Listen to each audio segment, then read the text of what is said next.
Good morning, good morning, good morning, all my kings and queens. Thanks for tuning in to your girl. Here's a little quick news flash from CNN. Thousands of students across the United States walked out of class Wednesday to demand stricter gun laws in a historic show of political solidarity that was part tribute and part protest. From Maine to California, the 17-minute walkout, 1 minute for each of the 17 people killed in Florida's Majority Stone Douglas High School 1 month ago, began around 10 a.m. in each time zone. Some participants read the names of each victim. Others stood in silence around sets of empty chairs. At Grenada Hills Charter School in Los Angeles, students laid down on a football field to spell out the walkout rally, crying, "Enough is enough." The demonstrators continued throughout the day in numerous cities. Participants waved signs and chanted "enough" as they marched through the streets and rallied in front of government buildings, including the White House. They called on lawmakers to do something before another school falls victim to gun violence. This is a matter of left versus right. This is a matter of public safety. We are all working together, which is something we can't see from the adults in a very long time. Really? Well, we have a video, and of course we have our girl from the NRA representing. Let's go. Let's start the show. Thank you, Jillian. Democrats making their gun control message loud and clear as they joined thousands of students across the country walking out yesterday for 17 minutes.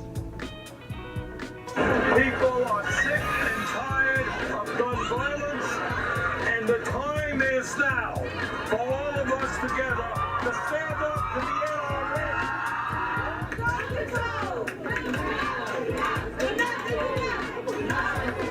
Thank you for bringing your urgency to this fight to the doorstep of America, the doorstep of the capital of the United States.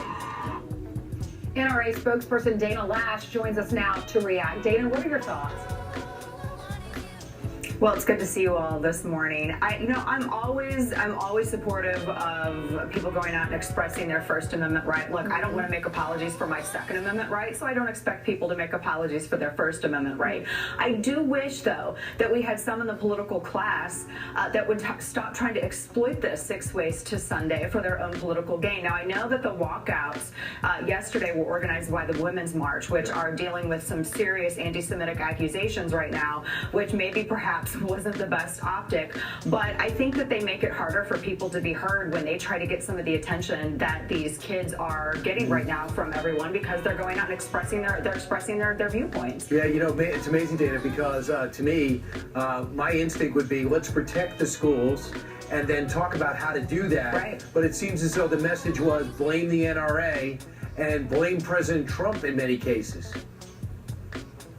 Yeah, which doesn't make any sense at all because President Trump wasn't the one down in Parkland not paying attention to the 45 calls, nor were any law-abiding gun owners who are NRA members. Sheriff Israel had the best day yesterday because nobody was talking about him, and I think that that's how he wants it. No one was talking about his incompetency. No one was talking about his failure to stand up for those kids by answering the 45 calls that came into his department, including calls from the murderer's mother herself, who was even warning law enforcement that this murderer had put a gun to her head before. This, of course, after reports came out that he had punched her so hard in the face, he knocked her teeth out. And I want everyone to not forget that the school also had a file on him, a mental health file, because he had been meeting with therapists, where he was telling therapists that all of his gory fantasies about school shootings. Miami Herald has done absolutely amazing work on this that no one is really paying attention to aside from you all. Yeah, obviously the protests were, originally a lot of people, Dana, thought it was to commemorate the 17 lives lost, but then it became a political thing, and those people, all the images are to suggest that all those kids are for gun control. The U.S. Congress, though, did something yesterday. The House of Representatives, in a gigantically lopsided vote of 407 to 10, passed the Stop School Violence Act. It was completely bipartisan, and what it's going to do is it's going to try to help people get training so they can identify students who are at risk going forward.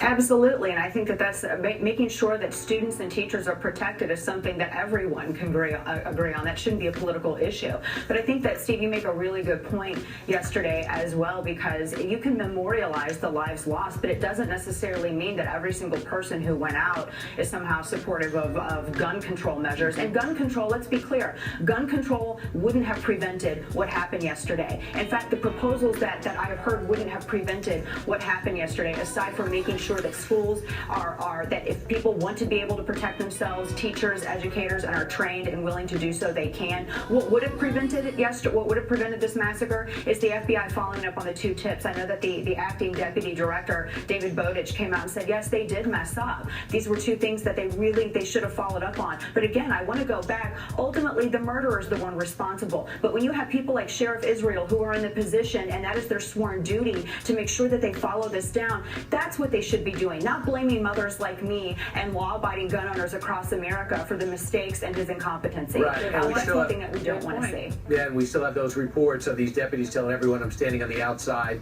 The deputy's story saying that he thought the shots were coming from the outside, but he knew they were coming from the inside because he was telling them to stay away from that building. So that's the story that's not getting enough publicity that we have to focus on, because we've got to stop the next one. Yeah. Dana, thanks so much. Thank you. That's right. And thank you all. Thank you all so much. All right, let's get it together here. This is what students want. Initially organized by the Women's March Youth Branch, the National Student Walkout demanded 3 key actions from Congress: ban assault weapons, require universal background checks before gun sales, pass a gun violence restraining order that would allow courts to disarm people who display warning signs of violent behavior. Let me just stop there for a second.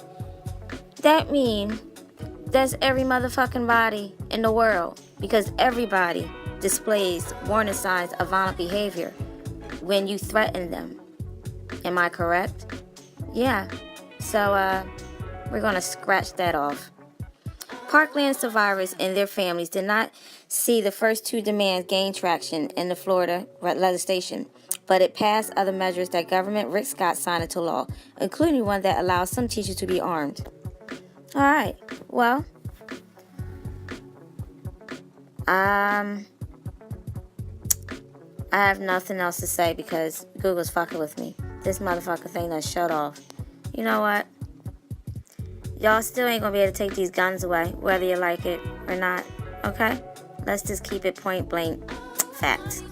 Alright, so everything happens for a reason. Unfortunately, this is just another fucking propaganda scandal trying to get, take our guns away. I don't even have any guns, so I don't know.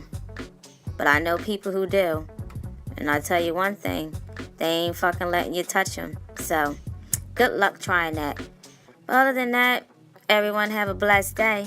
And thanks for watching and keeping it real with the Deja Show.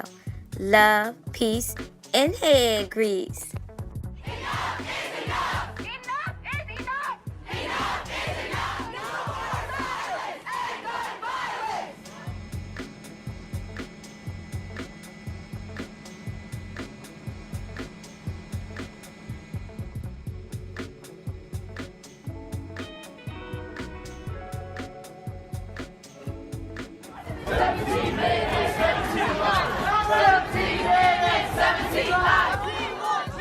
Wanting money from the NRA, because if all the deaths that have occurred aren't enough to convince him, then I guess it just has to be us protesting right now.